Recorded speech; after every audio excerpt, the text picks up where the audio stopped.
হুজুর বেয়াদবি মাফ করবেন, আমি একটা মেয়েকে ভালোবাসতাম, পরে জানতে পারি সে অন্য একজনকে ভালোবাসে, তাই ওই কথা জানার পর আমি খুব কষ্ট পাই এবং নেশার মধ্যে জড়িয়ে পড়ি। এখন আমার করণীয় কি? দেখুন, এই ধরনের প্রশ্নগুলো যখন আসে, প্রথমত কিছু প্রশ্ন আমরা এড়ানোর চেষ্টা করি, কিছু প্রশ্ন তো আসলে এড়ানো যায় না, চলে আসে, ঢুকে যায়, শেষ মুহূর্তে দিয়ে দেন অনেক সময়।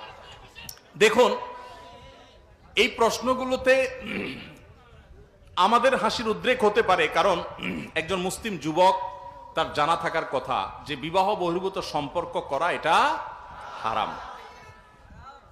বীর পুরুষ বিয়ে করে, কাপুরুষ প্রেম করে। যে পুরুষের সাহস আছে, সৎ সাহস আছে, 2 নম্বরই করার ধান্দা নাই, মতলব খারাপ না, ইরিশ বিরিশ করে নিজের ধান্দা হাসিল করা মাকসাদ না, প্রতারণা করা মাকসাদ না, টাইম পাস করা উদ্দেশ্য না, সে তো বিবাহের প্রস্তাব নিয়ে যাবে বাগের বাচ্চার মতো। সে অলিতে গলিতে, রাস্তা ঘাটে, ঝোপে ঝাড়ে, চুপিয়ে চাপিয়ে, লুকিয়ে, চুরি করে সে তো তথাকথিত প্রেম করার কথা না। এটা তো কাপুরুষে করে, এটা তো চোরে করে, এটা তো 2 নম্বর যে সে করে।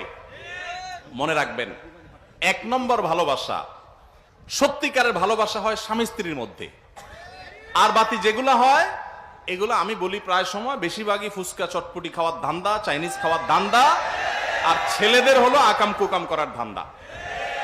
এই ধান্দায় পড়ে কত মেয়ের জীবন শেষ হয়েছে, কত ছেলে, কত মেয়ে আত্মহত্যার পথে পা বেরিয়েছে, কত মানুষ দুঃখের সাগরে ডুবেছে, সেটা একমাত্র আল্লাহ তাআলা ভালো জানেন।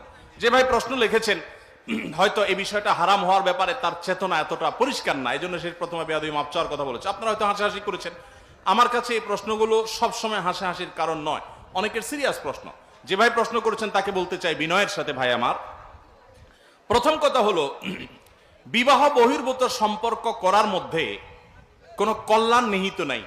সাময়িক সুখ অনুভব হতে পারে, কিন্তু চূড়ান্ত সুখ আল্লাহ তাআলা হারামের মধ্যে রাখেন নাই।